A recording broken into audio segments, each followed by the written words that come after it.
আসসালামু আলাইকুম। এই যে যে বস্তাগুলি দেখতে পাচ্ছেন এইগুলি মূলত হচ্ছে গোবরের বস্তা। আপনারা চিন্তা করতে পারেন যে গোবরের বস্তা এরকম কোনো মানে গোবর কেন এরকম বস্তা করে রাখছি। মূলত এই গোবরগুলো হচ্ছে বিক্রি করা, মানে এই যে যে বস্তাগুলি ভরা দেখতেছেন এগুলি হচ্ছে মানে বিক্রি করে করে দেওয়া। এর এক এক বস্তা গোবর 40 টাকা। এই যে দেখতে পাচ্ছেন এখানে প্রায় 100 বস্তার মতো এখানে আছে এবং আরও 100 বস্তা ওরা নিয়ে গেছে। তো আরও কিছু গোবর এখানে আছে। এটা হচ্ছে আমাদের 1 মাসের গোবর।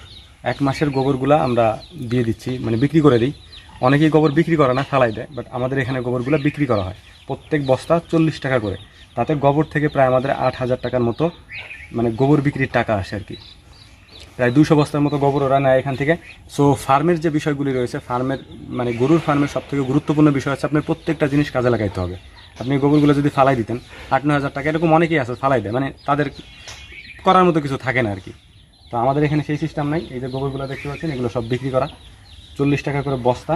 এই বস্তাগুলো আপনি যদি প্রায় আমাদের 8,000 টাকার কথা বললাম, বাট 8,000 টাকার বেশি আসে, কারণ 200 বস্তার বেশি আসে গোবর।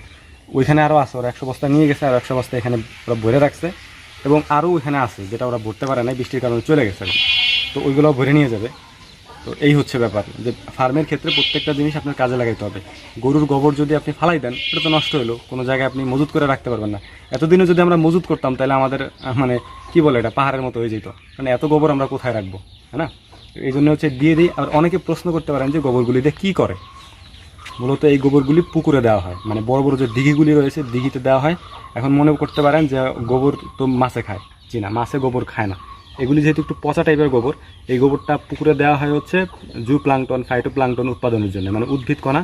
এই উদ্ভিদ কণার উৎপাদন হলে ওইখান থেকে মাছে উদ্ভিদ কণাগুলি খায়।